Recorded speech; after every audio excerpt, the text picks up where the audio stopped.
Biltsiginnaa waan kuftu ittiin fakkaatu beekta. Mootummaa kana zalaalamii waan waaqarraa waaqni zalaalamii amaanaa waan itti kenneehu itti fakkaata. Waan kufaniin se'u garuu addunyaarra yoo biltsiginnaan hin kufne yoo sirni akka biltsiginnaa kun yoo hin jigne yoo hin kufne sirnumti jiguyyuu hin jiru jechuudha. Sirnumti jiguyyuu jechuudha.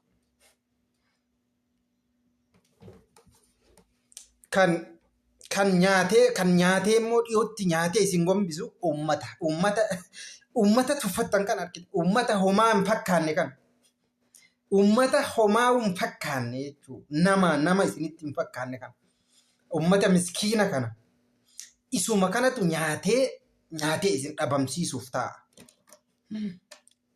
Yeroo dhiyootti waliin argine jechuudha.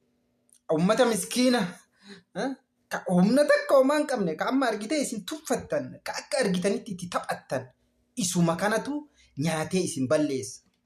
Ka isin balleessu Faannoo miti. Ka isin balleessu Jawaar Mahammadii miti.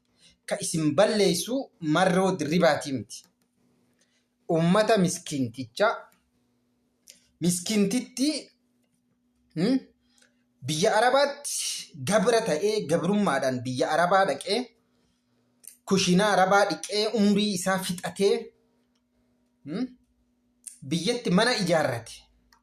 Isa isin nama moo saree odoo hin jenneen mana isaa boorriitti ergitanii garagalchitan. Isuma santu isin dhabamsiisuuf ta'a. Uummata isa baadiyyaa fagoo isa miskiina isa baadiyyaa fagoo kan barate ka waan beeyne ka bosona keessa daangarra jiru san ka mana wajji qabeenya isaa bututtuu darsa isaa wajji isin ibiddatti qabsiiftanii gubdan isa saniitu gubee isin dhabamsiisuuf ta'a. Uummata hiyyeessa isa isin ilma isaa ija duratti ajjeeftan. Isa isin haadha fi abbaa ija duratti ajjeeftan.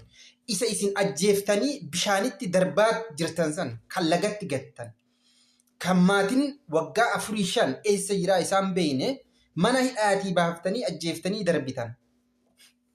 Isaatu isin dhabamsiisa. Isaatu nyaatee isin balleessaa jechuudha. Akkasitti beekaa. Hin shakkinaa baduu keessan hin shakkinaa baduuf jirtu dhiyootti baduuf jirtu. Kan isin balleessu immoo hojii keessan uummata qulqulluu uummata miskiina isin itti taphachaa jirtan kanatu isin balleessuuf ta'a. Akkanatti waan haftu hin seenaa. Akkanatti waan hafu hin seenaa. Isin nyaachuuf ta'a uummanni isin tuffattan kun. Afaan qawween isin irra abdattan humni isin irra abdattan kun Mangistuu Hayilamaariyaam kufaatii irraa baraaruu hin dandeenye. Taankii fi helikopteraan osoo loluuti nyaadhamee gabra ta'ee irra biyya namaatti galtuu ta'ee jira.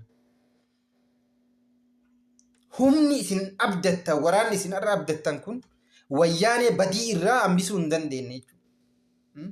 Wayyaanee baddee babbaddee uummanni isillee badee uummata isillee salphiftee ofillee salphattee irra salphina keessa jirti jechuudha. Salphina keessaa bahuu hin dandeenye keessa jirti jechuudha. Garuu isaan lamaanuu badii akka isin dalaydanii daba akka isin uummata irratti raawwattanii addatti immoo uummata keessaa dhalattan gadaamessa isin dhale irratti daba akka isin dalaydanii namni dalage hin jiru. Dargiin hin dalayne wayyaaneen hin dalayne jechuudha. Kanaaf baduuf teessan odoo warqii aftanii odoo biyya kanarra warqii afaa jiraattanii badurraa hin haftan. Odoo karoora biyya kana Ameerikaa fi Chaayinaa dursisiisu harkaa qabaattanii badurraa hin haftan. Daandii isin qabattantu daandii isin ceesisu miti. Daandii isin balleessu malee jechuudha.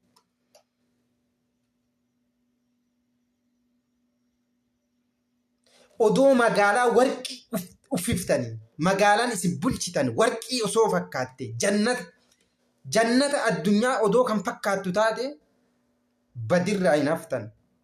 Karaan isin qabattan daandiin isin irra adeemaa jirtan daandii badii waan ta'eef daandii isin balleessu waan ta'eef